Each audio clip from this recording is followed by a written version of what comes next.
हाँ भाई, class 9th आ गए आपका चैप्टर लेके केमिस्ट्री का। बहुत डर लगता है ना इससे, स्ट्रक्चर ऑफ एटम।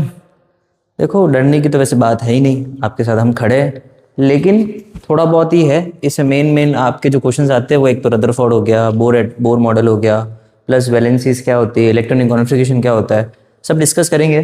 25 मिनट में चैप्टर फोड़ना है और 25 मिनट में ही फोड़ेंगे, ज़्यादा टाइम लेंगे नहीं, ठीक है।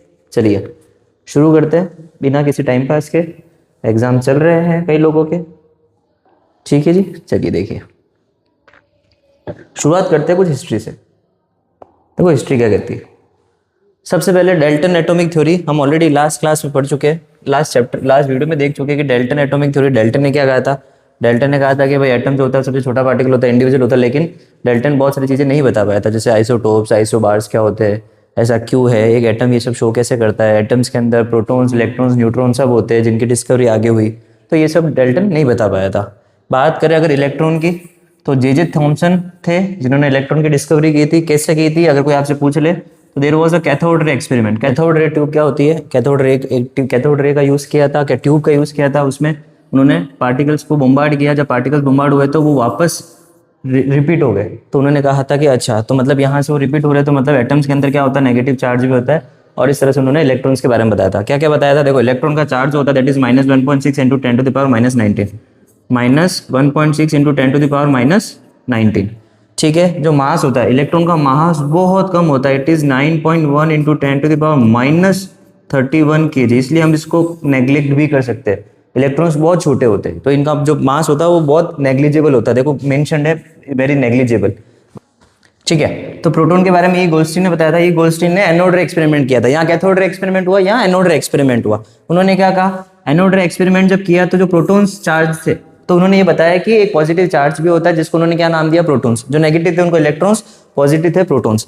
इनका जो मास होता है वो क्या होता है, पहले चार्ज की बात करें तो ये पॉजिटिव चार्ज है तो प्लस होगा 1.6 into 10 to the power -19।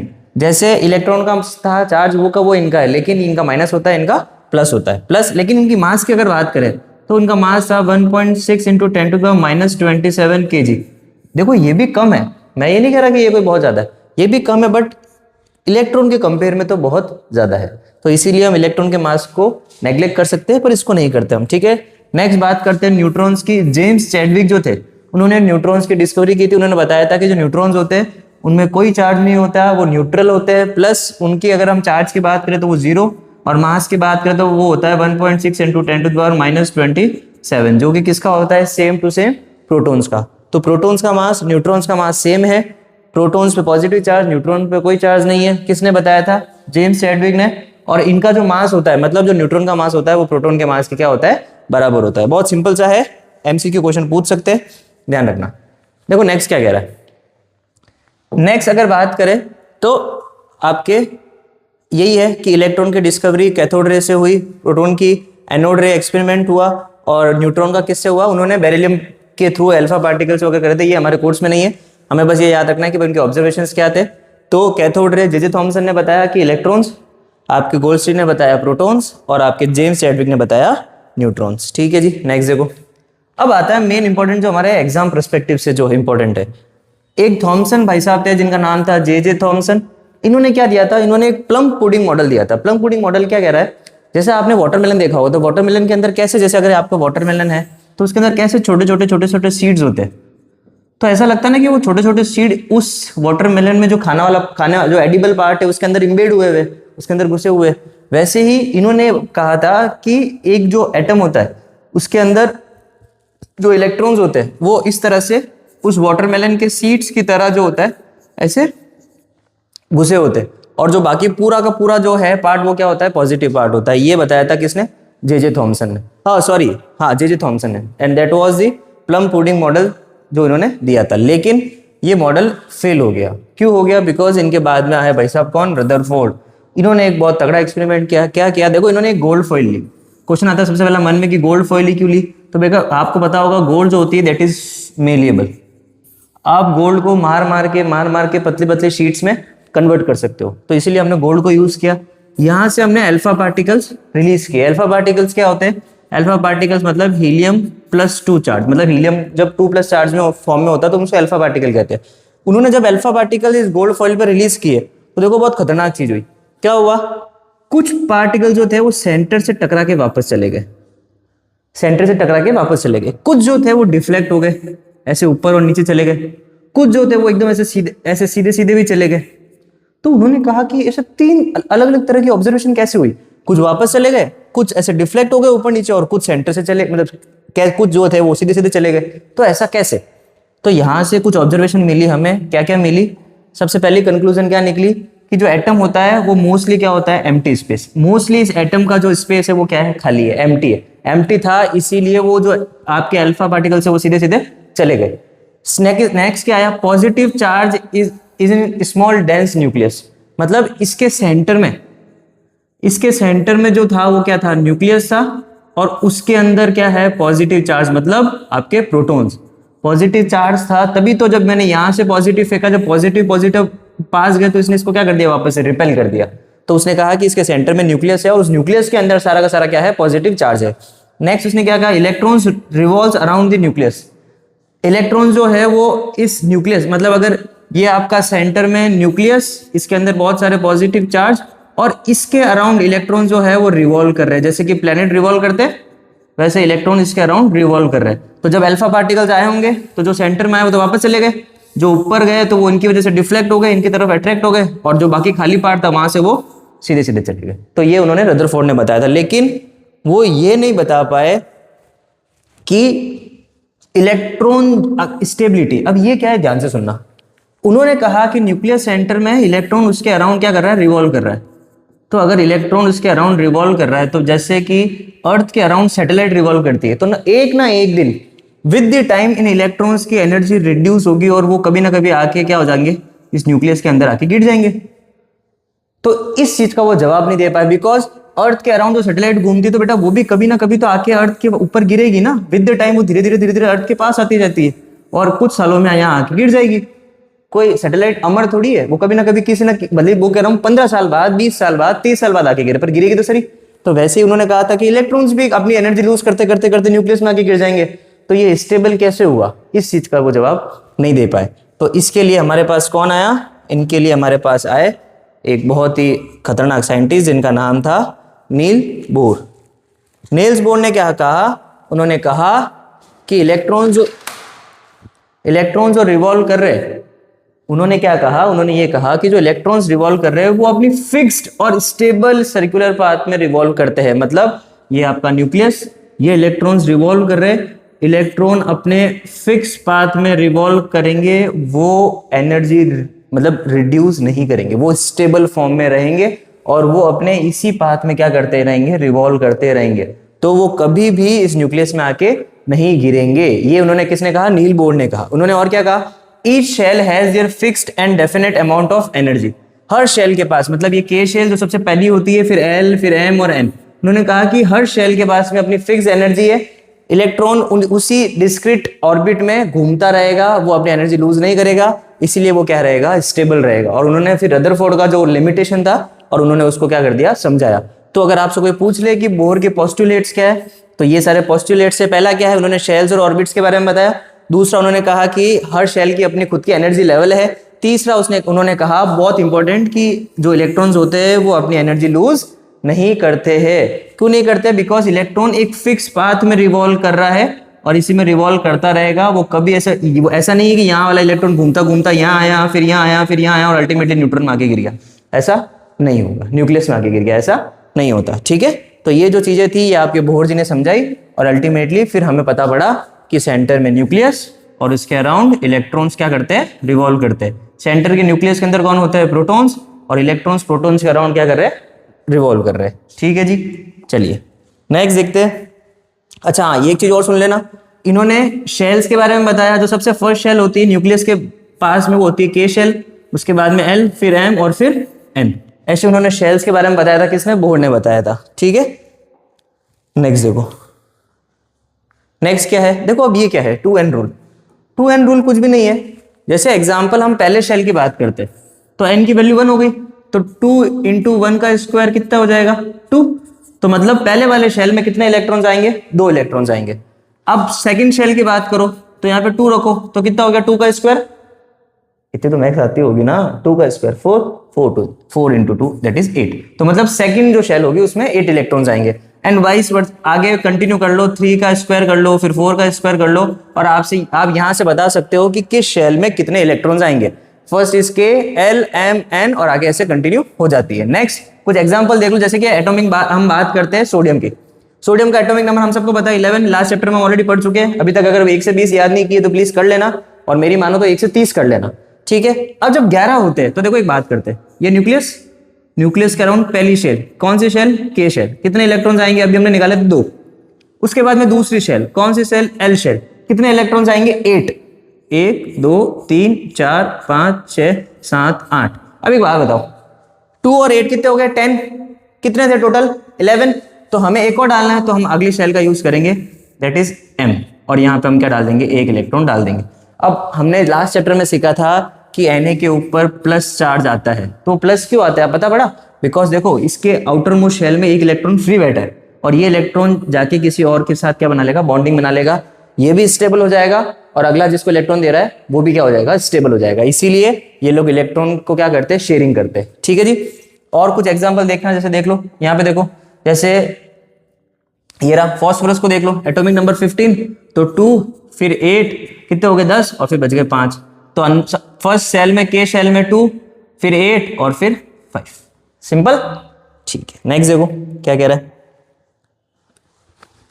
Next का वैलेंस शेल। अब देखो वैलेंस शेल क्या होती है, वैलेंस शेल का मतलब है the outer most electron shell of an atom, जो ये सबसे आउटर मोस्ट शेल होगी। जैसे अभी हमने सोडियम की बात की थी, जैसे सोडियम की अगर हम बात करें तो देखो K फिर L और फिर M में, तो ये जो आउटर मोस्ट शेल है इसके अंदर कितने इलेक्ट्रॉन्स बचे, जैसे अगर सोडियम के केस में कितने बचे थे, 1 इलेक्ट्रॉन बचा था, तो ये इसका क्या हो जाएगा, वैलेंस इलेक्ट्रॉन। वैलेंस इलेक्ट्रॉन का मतलब है एक एलिमेंट अपने कितने इलेक्ट्रॉन्स को दे सकता है, उसके जो आउटर मोस्ट शेल है उसके अंदर कितने इलेक्ट्रॉन्स है, कितने दे सकता है या कितने ले सकता है। जैसे एग्जाम्पल हम फॉस्फोरस की बात करें, हमने अभी फॉस्फोरस देखा था, तो फॉस्फोरस के आउटर मोस्ट शेल में 5 थे। अब किसी को 5 देना तो पॉसिबल नहीं है, लेकिन किसी से 3 ले लेना क्या है, पॉसिबल है। तो इसीलिए फॉस्फोरस में नेगेटिव चार्ज आ जाएगा कि वो किसी से क्या कर लेता है, ले लेता है, ठीक है जी, समझ में आया। तो वैलेंस शेल क्या होगी, जो आउटर मोस्ट शेल है, और उसके अंदर होने वाले इलेक्ट्रॉन्स को हम क्या कह देते हैं, वैलेंस इलेक्ट्रॉन। तो सबसे बाहर वाली शेल होगी, उसके अंदर वाले इलेक्ट्रॉन को हम बोलते हैं वैलेंस इलेक्ट्रॉन, और सबसे बाहर वाली शेल को हम बोलते हैं वैलेंस शेल। वैलेंस शेल मतलब उस एलिमेंट की कितनी वैलेंसी होगी, ठीक है। वैलेंसी क्या होती है, वैलेंसी मैंने आपको बता ही दिया, इन दोनों को कंबाइन कर दो। जैसे सोडियम की वैलेंसी 1 क्यों है, बिकॉज उसके आउटर मोस्ट शेल में 1 था।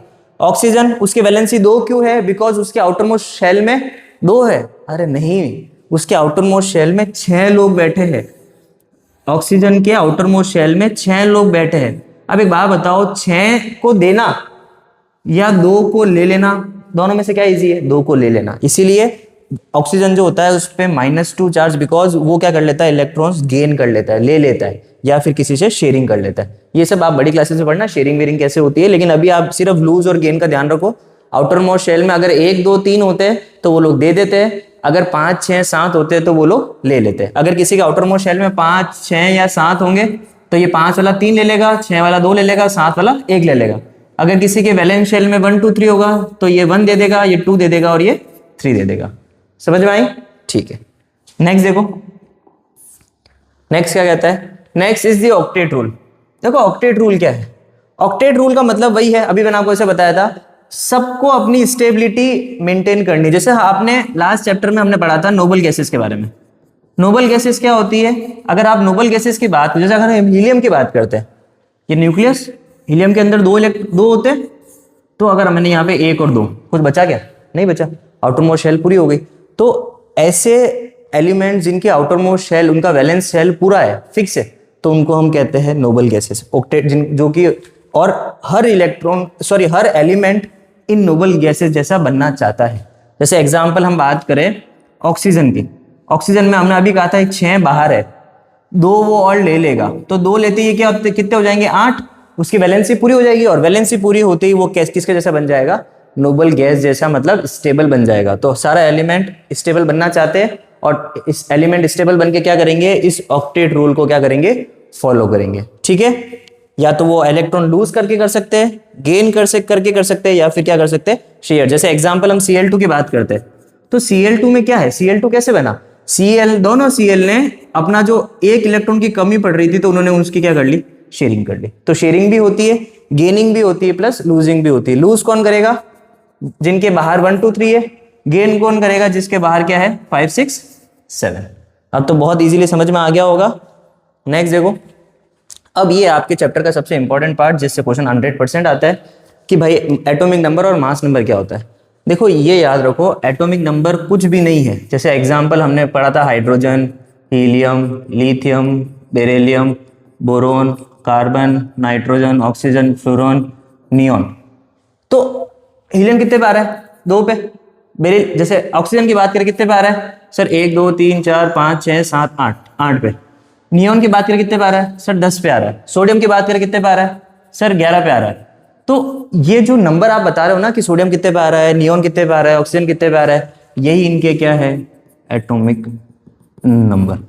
लेकिन सर ये तो आपने हमें याद करने का तरीका समझाया, अब इसको हम ये कैसे माने कि इसके अंदर है क्या, साइंस बताओ इसके पीछे की। तो साइंस इसके पीछे कितनी है कि एटॉमिक नंबर का मतलब होता है किसी भी एलिमेंट में नंबर ऑफ प्रोटॉन्स कितने हैं, नंबर ऑफ प्रोटॉन्स कितने हैं। जैसे एग्जांपल ऑक्सीजन की बात करोगे तो ऑक्सीजन का नंबर 8 है, तो मतलब आप सीधा सीधा ये बता सकते हो कि ऑक्सीजन के अंदर 8 नंबर ऑफ क्या है, प्रोटॉन्स। तो atomic number is nothing, atom is equals to the number of protons. और ये चीज हमेशा याद रखना, number of proton is always equal to number of electrons. तो अगर मैंने कहा कि ऑक्सीजन के अंदर 8 प्रोटॉन है, तो आंख बंद करके लिख देना ऑक्सीजन के अंदर 8 क्या है, इलेक्ट्रॉन्स भी है, ये याद रखना। ठीक है जी, बात करते हैं मास नंबर की। देखो मास नंबर क्या होता है, ये तो और इजी है। मास नंबर का मतलब होता है कि आपका जो, जैसे ये मास नंबर को हम ए से करते हैं और डिनोट करते हैं, और एटॉमिक नंबर को हम जेड से डिनोट करते हैं। जैसे अगर ये एलिमेंट है तो हम यहाँ लिखते हैं एटॉमिक नंबर, यहाँ लिखते हैं हम मास नंबर।